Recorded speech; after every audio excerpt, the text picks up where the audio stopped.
ಬೆಂಗಳೂರಿನಲ್ಲಿ ವಿದೇಶಿ ರಾಯಭಾರಿ ಕಚೇರಿಗಳಿಗೆ ಮತ್ತೆ ಬಾಂಬ್ ಬೆದರಿಕೆ ಸಂದೇಶಗಳು ಬರುತ್ತಿದ್ದು ಆತಂಕ ಮೂಡಿಸಿದೆ. ಇಟಲಿ ಮತ್ತು ಜಪಾನ್ ಕಾನ್ಸುಲೇಟ್ ಬಳಿಕ ಇದೀಗ ನೆದರ್ಲ್ಯಾಂಡ್ ರಾಯಭಾರಿ ಕಚೇರಿಗೂ ಬಾಂಬ್ ಬೆದರಿಕೆ ಇಮೇಲ್ ಬಂದಿರುವುದು ಬೆಳಕಿಗೆ ಬಂದಿದೆ. ಆಟಿನಗರದ ಗಂಗಾನಗರದಲ್ಲಿರುವ ನೆದರ್ಲ್ಯಾಂಡ್ ರಾಯಭಾರಿ ಕಚೇರಿಗೆ ಜನವರಿ 29ರಂದು ಕಿಡಿಗೇಡಿಗಳು ಇಮೇಲ್ ಕಳುಹಿಸಿ 5RDX ಮತ್ತು IED ಬಳಸಿ ಸ್ಫೋಟ ಮಾಡುತ್ತೇವೆ ಎಂದು ಬೆದರಿಕೆ ಹಾಕಿದ್ದಾರೆ. ಈ ಕುರಿತು ರಾಯಭಾರಿ ಕಚೇರಿ ಅಧಿಕಾರಿ ಭಾಸ್ಕರ್ ಸುಬ್ರಹ್ಮಣಿ ಆಟಿನಗರ ಪೊಲೀಸ್ ಠಾಣೆಯಲ್ಲಿ ದೂರು ದಾಖಲಿಸಿದ್ದಾರೆ.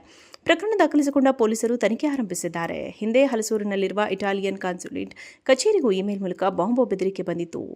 ಕೆಳಕಂಡ ವಿಳಾಸದಿಂದ ಸಂದೇಶ ಕಳುಹಿಸಿ 5RDX ಬಾಂಬ್ ಸ್ಫೋಟ ಮಾಡುತ್ತೇವೆ ಎಂದು ಬೆದರಿಕೆ ಹಾಕಲಾಗಿತ್ತು.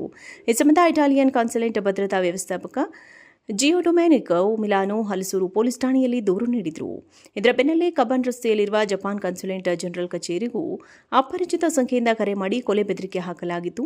Please be careful, someone will kill you ಎಂದು ಕರೆ ಬಂದಿದ್ದಾಗಿ ತಿಳಿದು ಬಂದಿದೆ. ಈ ಸಂಬಂಧ ವಿಧಾನಸೌಧ ಪೊಲೀಸ್ ಠಾಣೆಯಲ್ಲಿ ಪ್ರಕರಣ ದಾಖಲಾಗಿತ್ತು. ಸದ್ಯ ಇಟಲಿ, ಜಪಾನ್ ಹಾಗೂ ನೆದರ್ಲ್ಯಾಂಡ್ ಕಚೇರಿಗಳಿಗೆ ಬಂದಿರುವ ಬೆದರಿಕೆ ಸಂದೇಶಗಳ ಮೂಲ ಪತ್ತೆಗೆ ಪೊಲೀಸರು ಇಮೇಲ್ ಐಡಿ ಹಾಗೂ ಕರೆಗಳ ಜಾಡು ಬೆನ್ನತ್ತಿದ್ದು ರಾಯಭಾರ ಕಚೇರಿಗಳಿಗೆ ಭದ್ರತೆಯನ್ನ ಬಿಗಿಗೊಳಿಸಲಾಗಿದೆ. ಬೆಂಗಳೂರಿನಲ್ಲಿ ವಿದೇಶಿ ರಾಯಭಾರಿ ಕಚೇರಿಗಳಿಗೆ ಮತ್ತೆ ಬಾಂಬ್ ಬೆದರಿಕೆ ಸಂದೇಶಗಳು ಬರುತ್ತಿದ್ದು ಆತಂಕ ಮೂಡಿಸಿದೆ. ಇಟಲಿ ಮತ್ತು ಜಪಾನ್ ಕಾನ್ಸುಲೇಟ್ ಬಳಿಕ ಇದೀಗ ನೆದರ್ಲ್ಯಾಂಡ್ ರಾಯಭಾರಿ ಕಚೇರಿಗೂ ಬಾಂಬ್ ಬೆದರಿಕೆ ಇಮೇಲ್ ಬಂದಿರುವುದು ಬೆಳಕಿಗೆ ಬಂದಿದೆ. ಆಟಿನಗರದ ಗಂಗಾನಗರದಲ್ಲಿರುವ ನೆದರ್ಲ್ಯಾಂಡ್ ರಾಯಭಾರಿ ಕಚೇರಿಗೆ ಜನವರಿ 29ರಂದು ಕಿಡಿಗೇಡಿಗಳು ಇಮೇಲ್ ಕಳುಹಿಸಿ 5RDX ಮತ್ತು IED ಬಳಸಿ ಸ್ಫೋಟ ಮಾಡುತ್ತೇವೆ ಎಂದು ಬೆದರಿಕೆ ಹಾಕಿದ್ದಾರೆ. ಈ ಕುರಿತು ರಾಯಭಾರಿ ಕಚೇರಿ ಅಧಿಕಾರಿ ಭಾಸ್ಕರ್ ಸುಬ್ರಹ್ಮಣಿ ಆಟಿನಗರ ಪೊಲೀಸ್ ಠಾಣೆಯಲ್ಲಿ ದೂರು ದಾಖಲಿಸಿದ್ದಾರೆ. ಪ್ರಕರಣ ದಾಖಲಿಸಿಕೊಂಡ ಪೊಲೀಸರು ತನಿಖೆ ಆರಂಭಿಸಿದ್ದಾರೆ. ಹಿಂದೆ ಹಲಸೂರಿನಲ್ಲಿರುವ ಇಟಾಲಿಯನ್ ಕಾನ್ಸುಲೇಟ್ ಕಚೇರಿಗೂ ಇಮೇಲ್ ಮೂಲಕ ಬಾಂಬ್ ಬೆದರಿಕೆ ಬಂದಿತ್ತು. ಕೆಳಕಂಡ ವಿಳಾಸದಿಂದ ಸಂದೇಶ ಕಳುಹಿಸಿ 5RDX ಬಾಂಬ್ ಸ್ಫೋಟ ಮಾಡುತ್ತೇವೆ ಎಂದು ಬೆದರಿಕೆ ಹಾಕಲಾಗಿತ್ತು. ಈ ಸಂಬಂಧ ಇಟಾಲಿಯನ್ ಕಾನ್ಸುಲೇಟ್ ಭದ್ರತಾ ವ್ಯವಸ್ಥಾಪಕ ಜಿಯೋಡೊಮೆನಿಕೊ ಮಿಲಾನೋ ಹಲಸೂರು ಪೊಲೀಸ್ ಠಾಣೆಯಲ್ಲಿ ದೂರು ನೀಡಿದರು. ಇದರ ಬೆನ್ನಲ್ಲೇ ಕಬ್ಬನ್ ರಸ್ತೆಯಲ್ಲಿರುವ ಜಪಾನ್ ಕಾನ್ಸುಲೇಟ್ ಜನರಲ್ ಕಚೇರಿಗೂ ಅಪರಿಚಿತ ಸಂಖ್ಯೆಯಿಂದ ಕರೆ ಮಾಡಿ ಕೊಲೆ ಬೆದರಿಕೆ ಹಾಕಲಾಗಿತ್ತು. Please be careful, someone will kill you ಎಂದು ಕರೆ ಬಂದಿದ್ದಾಗಿ ತಿಳಿದು ಬಂದಿದೆ.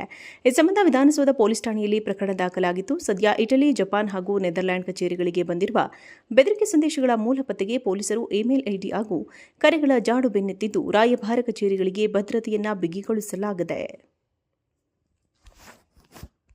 ಬೆಂಗಳೂರಿನಲ್ಲಿ ವಿದೇಶಿ ರಾಯಭಾರಿ ಕಚೇರಿಗಳಿಗೆ ಮತ್ತೆ ಬಾಂಬ್ ಬೆದರಿಕೆ ಸಂದೇಶಗಳು ಬರುತ್ತಿದ್ದು ಆತಂಕ ಮೂಡಿಸಿದೆ.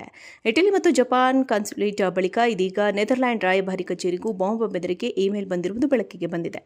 ಆಟಿನಗರದ ಗಂಗಾನಗರದಲ್ಲಿರುವ ನೆದರ್ಲ್ಯಾಂಡ್ ರಾಯಭಾರಿ ಕಚೇರಿಗೆ ಜನವರಿ 29ರಂದು ಕಿಡಿಗೇಡಿಗಳು ಇಮೇಲ್ ಕಳುಹಿಸಿ 5RDX ಮತ್ತು IED ಬಳಸಿ ಸ್ಫೋಟ ಮಾಡುತ್ತೇವೆ ಎಂದು ಬೆದರಿಕೆ ಹಾಕಿದ್ದಾರೆ. ಈ ಕುರಿತು ರಾಯಭಾರಿ ಕಚೇರಿ ಅಧಿಕಾರಿ ಭಾಸ್ಕರ್ ಸುಬ್ರಹ್ಮಣಿ ಆಟಿನಗರ ಪೊಲೀಸ್ ಠಾಣೆಯಲ್ಲಿ ದೂರು ದಾಖಲಿಸಿದ್ದಾರೆ.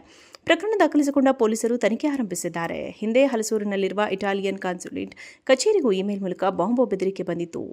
ಕೆಳಕಂಡ ವಿಳಾಸದಿಂದ ಸಂದೇಶ ಕಳುಹಿಸಿ 5RDX ಬಾಂಬ್ ಸ್ಫೋಟ ಮಾಡುತ್ತೇವೆ ಎಂದು ಬೆದರಿಕೆ ಹಾಕಲಾಗಿತ್ತು.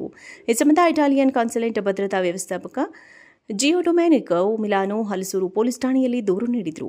ಇದರ ಬೆನ್ನಲ್ಲೇ ಕಬ್ಬನ್ ರಸ್ತೆಯಲ್ಲಿರುವ ಜಪಾನ್ ಕಾನ್ಸುಲೇಟ್ ಜನರಲ್ ಕಚೇರಿಗೂ ಅಪರಿಚಿತ ಸಂಖ್ಯೆಯಿಂದ ಕರೆ ಮಾಡಿ ಕೊಲೆ ಬೆದರಿಕೆ ಹಾಕಲಾಗಿತ್ತು. Please be careful, someone will kill you ಎಂದು ಕರೆ ಬಂದಿದ್ದಾಗಿ ತಿಳಿದು ಬಂದಿದೆ. ಈ ಸಂಬಂಧ ವಿಧಾನಸೌಧ ಪೊಲೀಸ್ ಠಾಣೆಯಲ್ಲಿ ಪ್ರಕರಣ ದಾಖಲಾಗಿತ್ತು. ಸದ್ಯ ಇಟಲಿ, ಜಪಾನ್ ಹಾಗೂ ನೆದರ್ಲ್ಯಾಂಡ್ ಕಚೇರಿಗಳಿಗೆ ಬಂದಿರುವ ಬೆದರಿಕೆ ಸಂದೇಶಗಳ ಮೂಲ ಪತ್ತೆಗೆ ಪೊಲೀಸರು ಇಮೇಲ್ ಐಡಿ ಹಾಗೂ ಕರೆಗಳ ಜಾಡು ಬೆನ್ನತ್ತಿದ್ದು ರಾಯಭಾರ ಕಚೇರಿಗಳಿಗೆ ಭದ್ರತೆಯನ್ನ ಬಿಗಿಗೊಳಿಸಲಾಗಿದೆ.